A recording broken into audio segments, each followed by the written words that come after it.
in them and you in me, that there may be complete unity.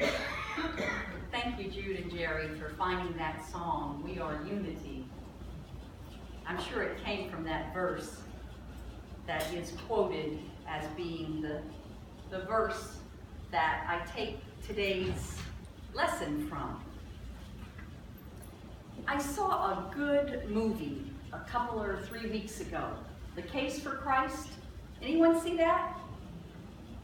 Well, I'm sure it'll be out on DVD or the different modes it comes out in a few weeks. It was a good movie based on a true story about a journalist for the Chicago Tribune that for very personal reasons, thanks.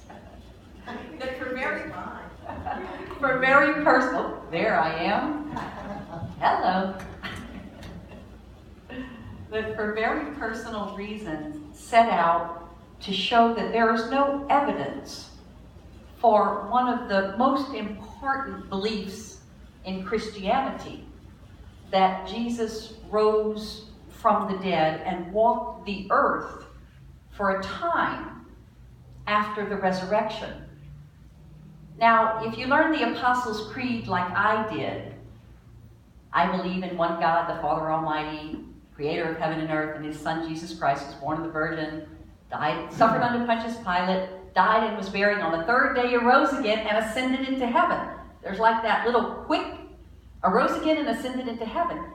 But history tells us that Jesus walked the earth for 40 days. And it's an important 40 days. But this journalist sought to show that there was no evidence for that. And he wrote a book on it, and that book became made into the movie. He traveled and found a theologian, a historian, a priest, who had made it his life's purpose to gather ancient artifacts to show that there were witnesses to this 40-day period of time. But basically the conclusion that he reached was that you either have faith that it happened or you have faith that it did not happen. I think in unity we see a third option, that this period of time, if any period of time in the Bible could be called metaphysical, mystical, the mystery is happening during this time. So recorded biblical history, you remember that Mary goes to the tomb and finds it empty. Yet she sees a gardener and talks to this gardener that is actually Jesus becoming the Christ.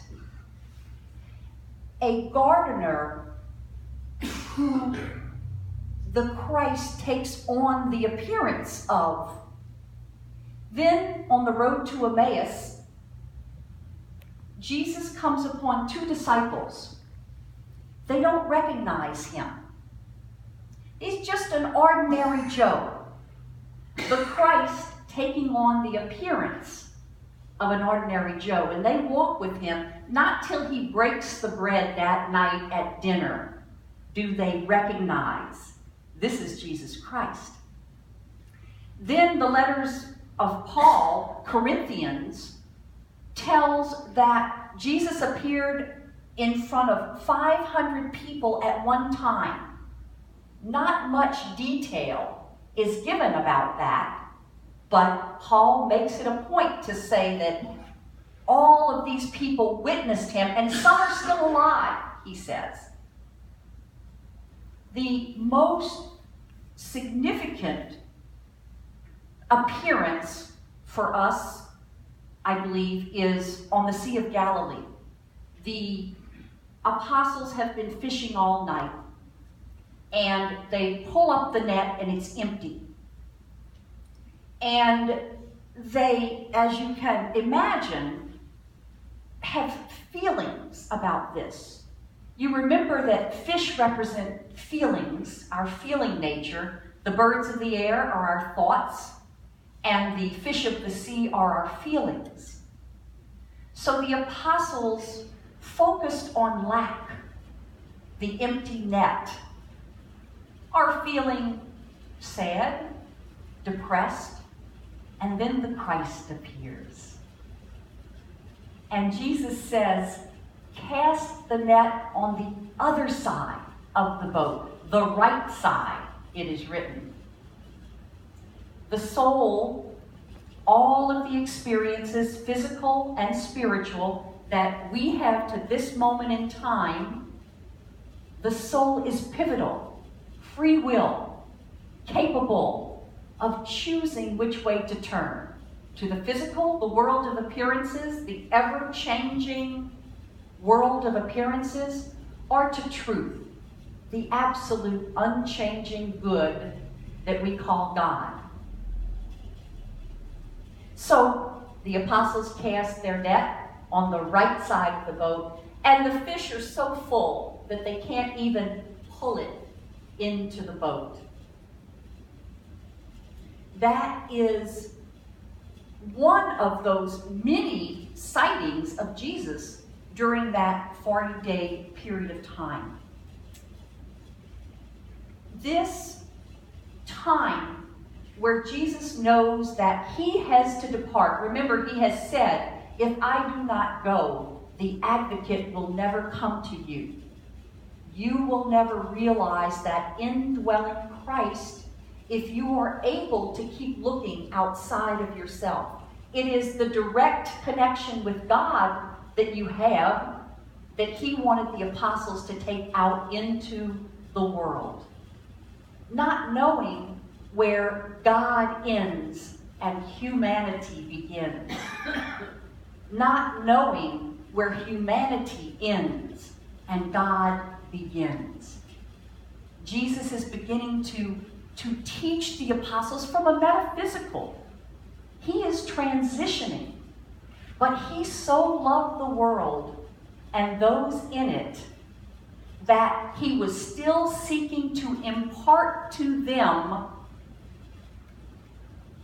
that he was still with them and would be eternally. Love is stronger than death. That's from the Old Testament. It's written a couple of times in Psalms and in Song of Solomon. And if you think the Bible's not sexy, read Song of Solomon, which talks about a love that is stronger than death. And then in the New Testament, Jesus demonstrates that. And I know you all have experienced that, have experienced someone who has gone on, but whose love continues. You feel it, you know it. Your love for them continues. It's a mystery, it's a miracle. And I remember my own experience. My mother, Reverend Chris talked about his mother a couple of weeks ago on Mother's Day, and I've mentioned our mothers had a lot in common. My mother was ready to make her transition for years before she did. She said, I'm ready to go. And then for the last months, many months of her life, she didn't leave her home. She was agoraphobic. And then in the last few months of her life, she was confined to the bed. And the doctors could not discover a physical reason for this. During the last days of her life, she was non-responsive and comatose, you might call it.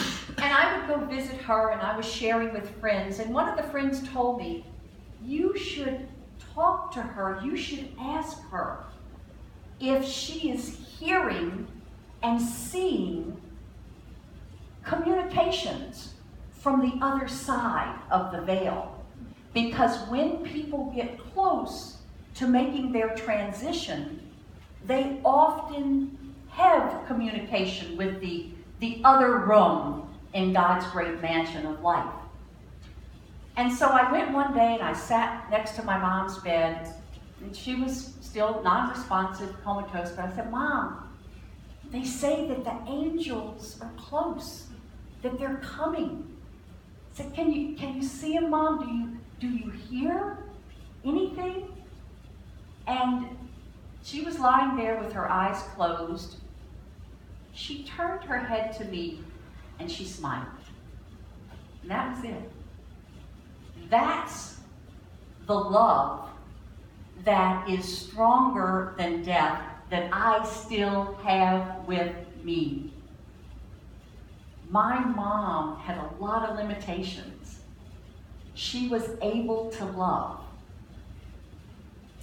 Friday, day before yesterday, I had the honor of conducting a memorial for a young man. His mother is a good friend of mine, and she wanted this memorial on Friday, May the 26th, because that would have been his 40th birthday. He actually made his transition back in August in Tennessee, but his mom felt like she needed her friends here. She lives in New Orleans. She needed to share this memory of him with her friends. I had not been out to the lakefront. She requested that the ceremony be out at the lakefront at the Mardi Gras fountain on Lake Pontchartrain. I don't know if any of you have ever been to Pontchartrain Beach, but it's been shut down for decades. And I had not been out there for a long time. Heard the lake was polluted. You know, there was the Save the Lake campaign. But basically after Katrina, you know, the Lakeshore Drive, all that was just decimated. Well, I drive out there Friday, and there is this beautiful blue-gray lake that I didn't know was there. I mean, I knew Lake Pontchartrain was still there, but this beautiful blue-gray lake. And Lakeshore, the seawall, they've refurbished. It's white, like a white sand color. It was just beautiful. And then I drove up and looking for the fountain, and I was sure the fountain would be off. The fountain was on. There was water springing up. That eternal life that will spring up from within you that Jesus talked about brought us out there to the Mardi Gras fountain on Friday, where we honored Eric and his mother Donna, and the love that they shared. That continues on, that Jesus taught us about. I in them and you in me, that we may be together in unity. So how do we realize more of that? Because he said, I came that they should have life and have it abundant.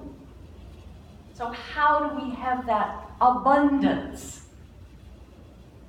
Well, prayer and meditation is what we're taught by the master teacher. When, where, how, why, prayer. Without ceasing, we're told in Paul's letters. Pray without ceasing, especially if someone slights you, insults you, steps on your toe. And we all have that, right? In this life, in this human life, there's not one of us in this room that has escaped that feeling, that momentary enemy that Jesus said that we could love to become free. We could realize that they're focused on some lack sometimes, some empty net, perhaps someone is feeling pain, limitation, that we can love and pray for. Bless them, change me.